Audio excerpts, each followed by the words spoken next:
रहीम अस्सलाम वालेकुम। उम्मीद है आप ठीक होंगे, खैरियत से होंगे। तैयब बलोच आपकी खिदमत में फिर से हाजिर है जी। जुडिशल महाज से जुड़ी हुई अहम ख़बरों के साथ सबसे पहले तो आज सुप्रीम कोर्ट ऑफ पाकिस्तान ने नूर मुकद्दम का कत्ल केस का तहरीरी फ़ैसला जारी किया है, लेकिन इस फ़ैसले में सबसे अहम चीज़ है शहादत। उसमें आज सुप्रीम कोर्ट ने ये कहा है कि एक साइलेंट गवाह भी होता है और जिसकी गवाही सबसे अहम होती है। कोई भी मामला हो, कोई भी केस हो, उसमें उस साइलेंट गवाह को नहीं भूलना चाहिए। तो अब वो साइलेंट गवाह क्या है या क्या होता है, इस हवाले से सुप्रीम कोर्ट ऑफ पाकिस्तान के जस्टिस हाशिम खान काकड़ ने ये जजमेंट लिखते हुए वाज़े तौर के ऊपर लिखा है कि साइलेंट जो गवाह है वो आज का डिजिटल इरा के अंदर सीसीटीवी फुटेज हो सकती है, वीडियोज़ हो सकती हैं, और ऐसी वीडियोज़ जो वक़ूआ को जो है बयान कर रही हूँ, तो उनको बतौर शहादत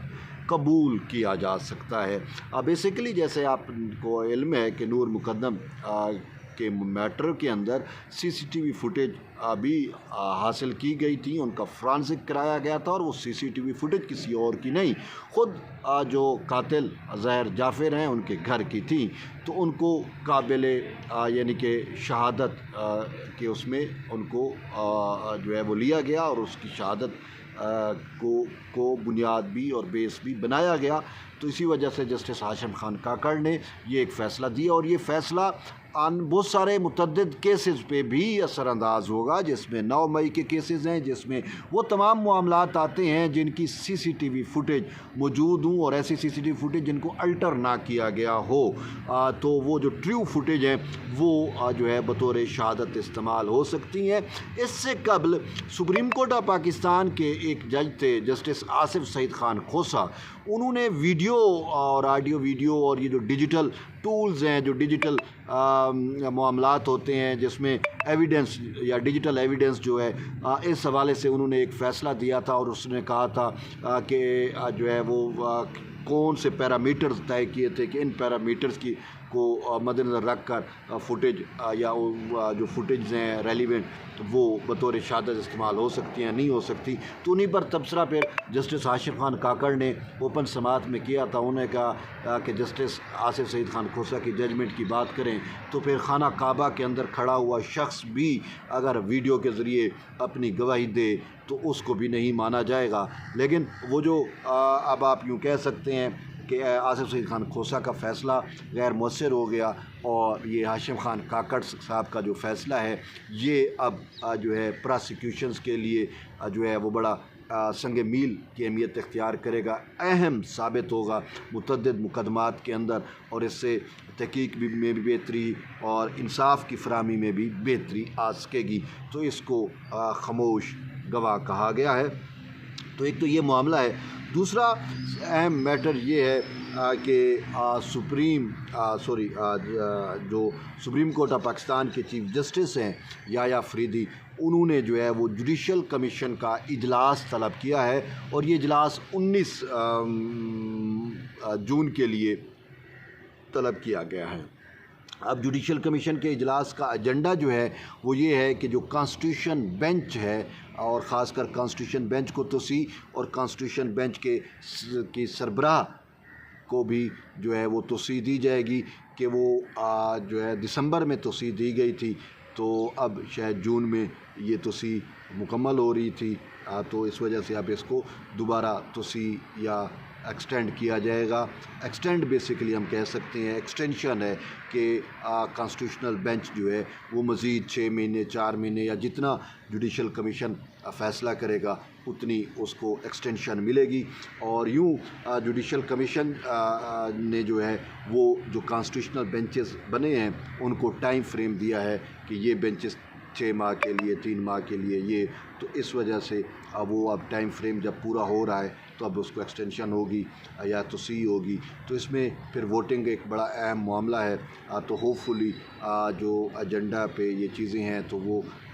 ضرور جو ہے اس کو ایکسٹینشن ہو جائے گی۔ لیکن اس کے ساتھ ساتھ ایک اور اہم ڈیولپمنٹ ہے، اور وہ ڈیولپمنٹ یہ بھی ہے کہ اسی جوڈیشل کمیشن کے اجلاس میں ججز کی کارکردگی، جو ہائی کورٹس کے ججز ہیں ان کی کارکردگی ایک بڑا جو ہے وہ ایک شور بھی مچا، اور یہ تھا کہ ججز کی کارکردگی کو جانچنا چاہیے اور اس کے لیے رولز بنائے جانے چاہیے۔ تو اب جو ہے وہ رولز میکنگ بھی ایجنڈے میں شامل ہے۔ تو اس پہ ممکن ہے کہ 19 جون کو جب جوڈیشل کمیشن کا اجلاس ہو تو کسی کو رسپانسبلٹی دے دی جائے کہ جو اسلام آباد ہائی کورٹ کے ججز ہیں ان کی ایفیشنسی، ان کی کارکردگی کو جانچنے کا کیا میکانزم ہوگا، کیا رولز ہوں گے، کیا طریقہ کار ہوگا۔ تو پھر یہ بھی ہے کہ اگر جج جو ہے وہ اس کرائٹیریا پہ پورا نہیں اترتے تو ان کو جو ہے اگر مستقل جج ہے تو ان کو پھر کس طریقے سے ریموو کیا جا سکتا ہے اپنے آفس سے، اس کا بھی پھر کوئی طریقہ کار نکالا جائے گا۔ لیکن جو وقتی طور پہ طریقہ کار موجود ہے وہ ہے سپریم جوڈیشل کونسل۔ تو پھر شاید ایسا ہے کہ سپریم جوڈیشل کونسل کو معاملات بھیجیں اور سپریم جوڈیشل کونسل سے سفارش کی جائے۔ تو بہرحال یہ اہم چیزیں ہوں گی 19 جون کے اجلاس میں۔ اور اس کے ساتھ ساتھ ایک اور جو اہم ڈیولپمنٹ ہے وہ ڈیولپمنٹ یہ ہے کہ جو اسلام آباد ہائی کورٹ ہے اس میں بانی پی ٹی آئی کا ایک میٹر تھا جو 11 جون کو سماعت کے لیے لگا تھا بلکہ اس کی سماعت 26 جون کے لیے ملتوی کی گئی۔ جسٹس محمد آصف نہیں تھے، تو وہ بانی پی ٹی آئی وہ جو کہہ رہے تھے کہ 5 جون کو 6 جون کو تھا 5 جون کو رہا ہوں گے، اس دن بھی سماعت ہوئی، مختصر ہوئی، لیکن پھر 11 سے اب 26 تک معاملہ چلا گیا ہے۔ اور پی ٹی آئی جو ہے وہ عدلیہ پہ ایک سائڈ طرف سے ایک قسم کی حملہ آور بھی ہے۔ اس کو بھی ہم ضرور دیکھیں گے، مزید چیزیں سامنے آ جائیں۔ لیکن اس کے ساتھ ساتھ آج جسٹس جو چیف جسٹس اسلام آباد قائم مقام چیف جسٹس اسلام آباد ہائی کورٹ ہیں ان کی جانب سے آج ایک آرڈر جاری کیا گیا ہے، اور وہ آرڈر 190 ملین پاؤنڈ سے متعلق ہے، جس میں ملک ریاض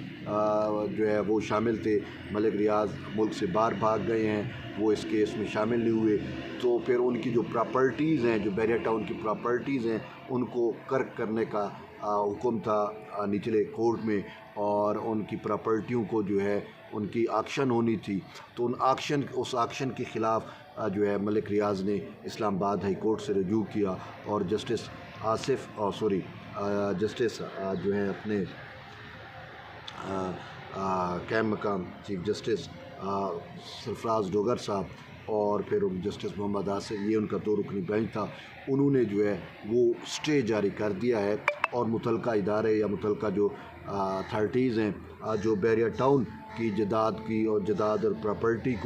کی جو ہے آکشن کرنا چاہ رہی تھی ان کو روک دیا گیا ہے کہ ٹل فردر آرڈر جو ہے وہ آکشن نہ کی جائے۔ تو یہ ایک اہم معاملہ ہے۔ تو بہرحال جوڈیشری سے یہ آج کی اہم اپڈیٹس ہیں۔